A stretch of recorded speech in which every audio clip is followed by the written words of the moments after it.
podcasts you love. From people you trust.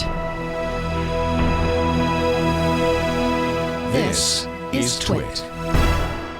Meanwhile, it's time to talk about something that has been hotly awaited, and actually Google surprised us all by shipping early on Friday, actually it was Thursday, Halloween Day. Google put the Nexus 5 on sale, their successor to the very popular Nexus 4. This is a line of phones starting with the Nexus 1, which was, in my opinion, one of the best Android phones I ever had. I loved my Nexus 1. They're made by Google, or made for Google by companies, in this case LG for the Nexus 4 and 5. But Google doesn't allow any junk from the manufacturer, and because they're sold at the Google Play Store, there's no carrier cruft on it either. It is a pure Google experience. Now, the original Nexus 1 was designed to bypass the carriers. Google learned their lesson. They realized they do need the carriers. So the newest Nexus, the Nexus 5, is available on everybody but Verizon. You can buy it from Sprint. You can buy it from T-Mobile and AT&T. I bought this from the Play Store. Here's the amazing thing on the Nexus 5, the price. So this is a 32 gig Nexus 5. They also sell 16 gigs. Unlocked, unsubsidized 16 gig Nexus 5 is $350. For $400, you can get the 32 gig. Now, you do make some sacrifices. No SD cards, just like the Nexus 4, and no removable battery. There's no serviceable parts inside. And that's unfortunate. That's one of the things I like about Android phones, but not this one. They've replaced the glass back. I have the old Nexus 4. This was kind of interestingly stylish. It had a glass back and front, which also made it very fragile, but kind of cool looking. I have to be honest, when I reviewed the Nexus 4, I gave it a do not buy because I thought the screen quality was low. It wasn't as good as many of the phones on the market, the top of the line Android phones. And I also, I confess, didn't fully appreciate the value of having a pure Google experience phone. I have learned my lesson, and a year later, I have to say there's a lot of good in the Nexus 5. First of all, it's the first phone to have Android 4.4 KitKat. No other phones yet, many will. KitKat has some interesting new features. This is the new Google home screen. I've customized it a little bit, but this is the thing that's most important. One of the pages of the home screen is now Google Now. Google Now is sewn into all of this. Also, a new photo app. It's a little confusing, frankly. There's still the Gallery app, but they also now have a Photos app on the Nexus 5 that really is just an interface to the Google Plus Photos, including their new Auto Awesome, their new video editing. There's a lot of new photo features in Google Plus that I really like. I have to say, the quality of the camera is surprisingly good. Look at that picture of the sidewalk. No, that was a mistake, obviously. It's really rich. I think there's an HDR Plus mode that does a great job. This is an 8 megapixel shooter, still maybe not as good as the iPhone, but I have to say Google's really making some real progress in the software side of this, particularly if you're a Google Plus user. I think you're going to really enjoy the quality of the camera on this. That's a first for a Nexus phone, frankly. They've always been a little second rate in the cameras. It's also a much improved screen over the Nexus 4. It's now full 1080p 5-inch screen, and I felt like it was a little washed out. I think my eyes are ruined by all of the Super AMOLED screens I've been looking at. It's the thing that really works well is if you have to use this in bright sunlight. I've never seen a phone work so well. It's about this bright in bright sunlight. It is as good in bright sunlight as it is in the dark. There's a lot to be said for that. Of course, you don't have to use the Google launcher. Like every Android phone, you can use your favorite launcher. I'm just showing you the original Google launcher just so you can see what it looks like. You know, it's an impressive phone, and boy, for $350, that you gotta say that's probably the best deal on an Android phone. When you buy Nexus, you're also buying the guarantee that Google will update these phones first. So when the next generation of Android comes out, it's certain that you will get it before anybody else does because it's a pure Google experience. Of course, you have full access to the Google Play Store. You'll get the latest version of the Play Store. It's a little bit changed. You'll get, now the menu is over here on the left. You'll get that Photos app. It's a very impressive phone. A couple of us have already got our Nexus 5. Chad loves his. He said it's the best phone he's ever used. Yeah, it's an IPS LCD screen. Looks pretty good even at an angle. It feels a little bit low contrast, maybe a little washed out over bright to me. In fact, one of the reasons I have a black wallpaper on that is to reduce that feeling of kind of over bright. But maybe that's because I've been spoiled by other phones and other screens.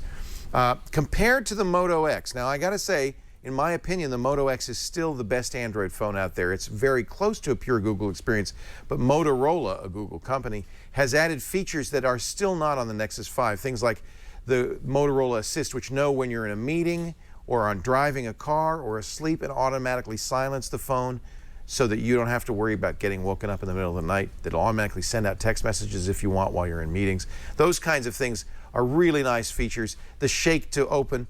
But this does have one thing that the Moto X has. When the phone's unlocked, you can say, "Okay, Google," and the phone will respond. And it just did. It just did. And I think that's really a nice feature. The hands-free, no button to push. The phone has to be unlocked for it to do that. This also lacks one feature that makes that really great on the Moto X, which is the skip feature. That means when you're in a trusted Bluetooth area or you put it on a specially formulated NFC chip, it'll automatically unlock itself. You still have to unlock this manually or not lock your phone, which I don't recommend. Another nice feature that I expect to be in more and more Motorola phones in time is the tap to pay. It's got NFC in the back. You can set it up with a variety of applications. Of course, Google hopes you'll use Google Wallet. It comes with Google Wallet. And if you go to a store that has the tap to pay feature, don't know where those would be, but one hopes more will appear, you can literally just tap this. I think McDonald's does it, a few places like this. You can tap at your phone and automatically pay with your Google Wallet or other application. So a beautifully designed phone. I think Google was smart to replace the plastic with this velvety soft touch.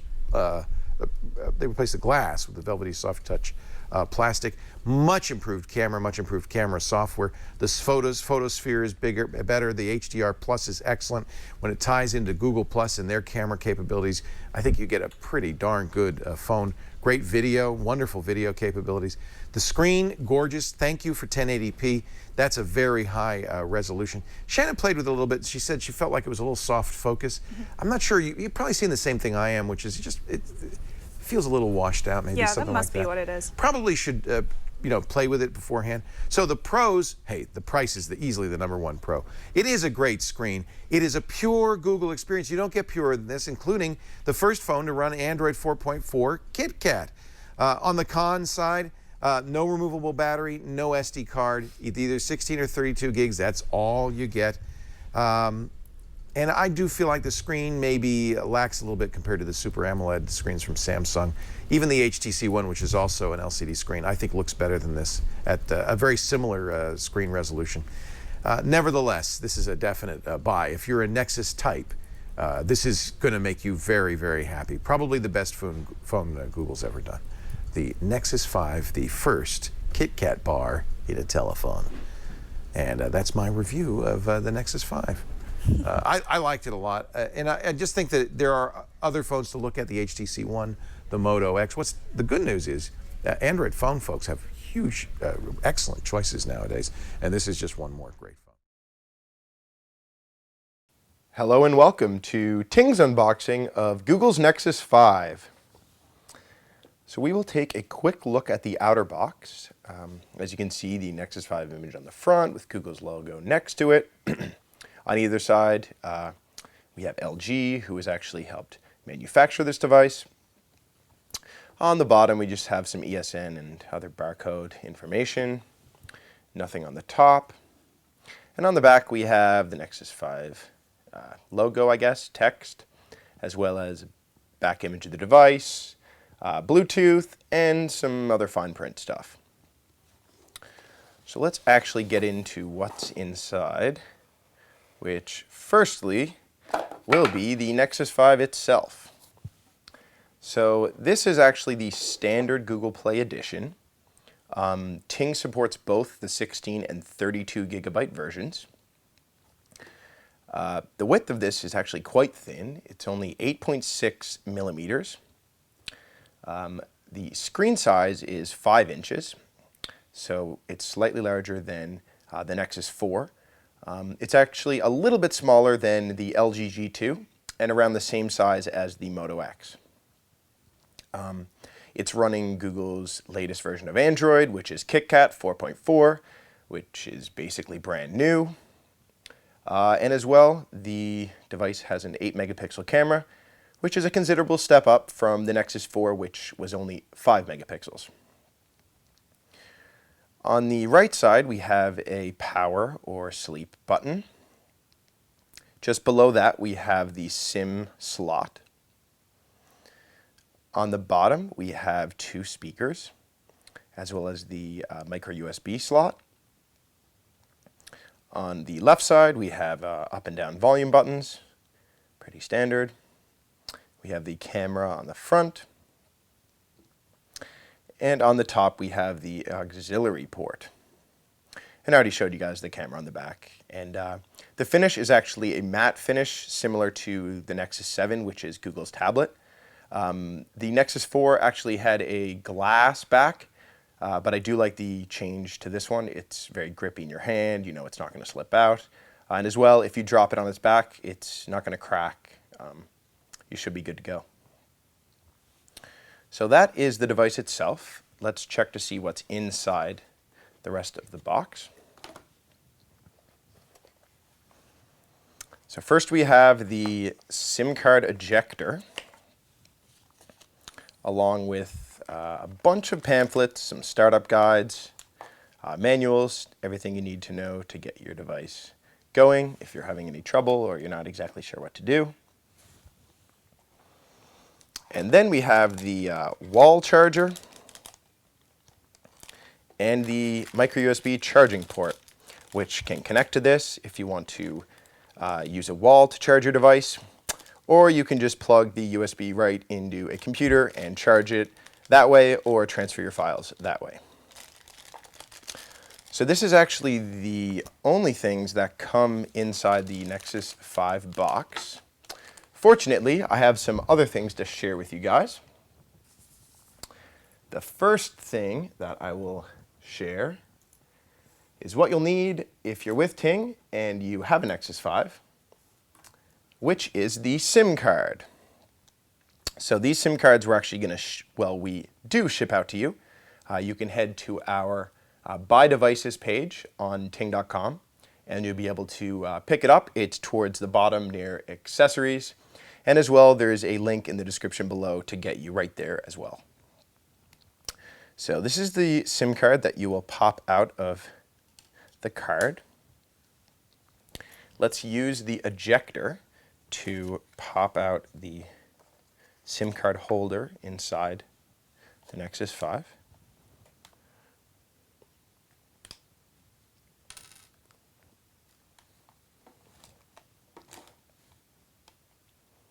So you just need to fit the SIM card in the correct way and pop it in.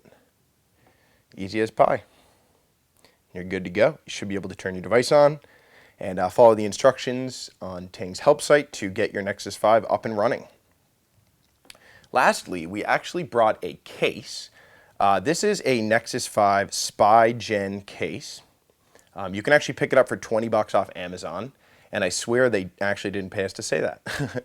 We just had one in our office, and it actually fits really nice in the back of the device, so thought I might as well give you guys a look. So, it snaps in nice and easy. It's snugly fit, and it should protect your device if it falls on the back or the sides or the top. Unfortunately, if you slam it straight down, it's not going to do anything. But I know a lot of people do like these types of cases, so if you're interested, go pick that up off Amazon.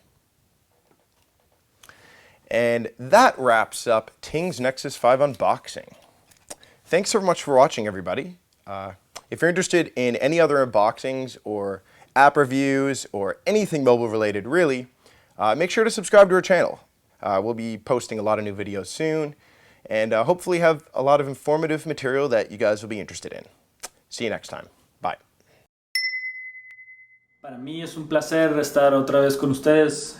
En esta ocasión, Nexus 5 en la casa. Vamos a charlar de lo que Telcel trae entre manos junto con Google y LG para que llegue a tierras mexicanas. Y bueno, acompáñenme a destapar esta joya de Google. La verdad es que Google ha cuidado, como siempre, desde el Nexus 4 la perspectiva de leer el producto desde el empaquetado. Ya habían hecho algunas cosas anteriores desde el Galaxy Nexus que pues la verdad es que no me dejaba algo en cuestión del empaquetado, y esta vez hace el grabado de color que pone su logotipo por acá y también por acá. La caja de cartón que todos ustedes ya conocen, y pues bueno, vamos a destaparlo con la ya famosa navaja que todos ustedes ya conocen, con la que hemos estado destapando los productos. Y también quiero comentarles algo que me llama mucho la atención. Bien, ya quedó abierto. He visto algunos unboxing en internet donde les cuesta trabajo botar la caja, pero esta vez viene por default y eso me parece muy interesante. Por ahí vean unos unboxing que hay en línea en YouTube y siempre están batallando, no pueden sacar la caja, pero parece que en esta edición cae con peso y merece la pena. Bueno, lo que les iba a decir, ¿cuándo va a llegar a Telcel? Algo que muchos se preguntarán: ¿cuándo va a llegar a Telcel? ¿Cuándo va a llegar a Usacell? ¿Cuándo va a llegar a Movistar? Todo esto radica en torno a Google y LG. Parece que LG tiene buenos términos con Telcel, pero estaba platicando con gente de LG en México. Me decían que aparentemente hay algunos problemas en cuestión de distribución. Parece que Google por cuestión mercantil trae alguna línea ahí muy especial que hablar con Telcel desde la venta del Nexus 4, que parece que tuvo ahí un problemita con la venta. Y pues bueno, vamos ahora sí a botarle la tapita y tarán, aquí está Nexus 5. La pantalla me llama mucho la atención. Es una pantalla de 5 pulgadas. Esta mantiene una resolución de 1920 por 1080. Híjole, definitivamente al tacto es sensacional. Es un mate increíble. Los detallados los hicieron de una manera muy correcta, a diferencia del Nexus 4, que esto es de cristal, y había muchos problemas a la hora de que caía, se golpeaba y esto, pero el mate me encanta. Es algo de las texturas que más soy fan, y pues definitivamente es un 130 gramos, no pesa absolutamente nada. En definitiva es un teléfono que cuidaron aquí con un poquito de metales, y las definiciones de la cámara también viene en un punto en metal con un LED aquí para el flash, y también por acá el encendido y el apartado de botar el SIM. También muy cuidado, algo que parece que olvidaron en el Nexus 4. Bueno, 130 gramos de peso, algo formidable, y 137.34 milímetros así, y 69.17 milímetros así. Entonces la verdad es que es un teléfono que vale muchísimo la pena. Trae de hardware es un Snapdragon 800, y trae que este Snapdragon hay que hablar un poco de él. Del Snapdragon viene con la telefonía de Nokia Lumia, Note 3, LG G2 y el Sony Xperia Z1, si no me equivoco. Estoy 99% seguro que ese Snapdragon 800 viene en esos 4 teléfonos, que también son muy poderosos. Viene con una capacidad de 16 y 32 GB. Este es el de 32, si no habría que quedarse sin capacidad. Y bueno, una cámara de 8 megapíxeles. La delantera es de 1.3 megapíxeles. La verdad es que es un teléfono que en definitiva vale muchísimo la pena. Por dentro, ¿qué tenemos? Bueno, por acá botamos esto es simple papel, y Google esta vez me sorprendió manejando la definición de azules, y que Google en total concordancia voy con ellos. Aparte usa los colores que más me gustan: el azul, el rosita, el amarillo, un verde por acá perdidito, y ¿qué les puedo decir? Encantado. Manuales con la llavecita para botarle el SIM, que evidentemente a nadie le importan. y más papeles, guácala, nadie quiere saber de esto. Y bien, cargador clásico, a lo que ya tenemos acostumbrado, es exactamente igual al del Nexus 4. Y por acá el cable USB donde le van a pasar toda su música y demás. Así que bueno, esto es lo que trae por dentro. Y si quieren ver la comparativa en otro video que les voy a traer, el siguiente video va a ser la comparativa de este y de este. Vamos a ver uno y otro qué duelo a muerte van a tener, y vamos a calar el procesador del iPhone 5S, que vale muchísimo la pena también, y vamos a hablar del Nexus 5. Y bueno, venga, entonces quédense, no olviden suscribirse al canal, y si quieren seguir viendo este tipo de cosas, venga, ya saben.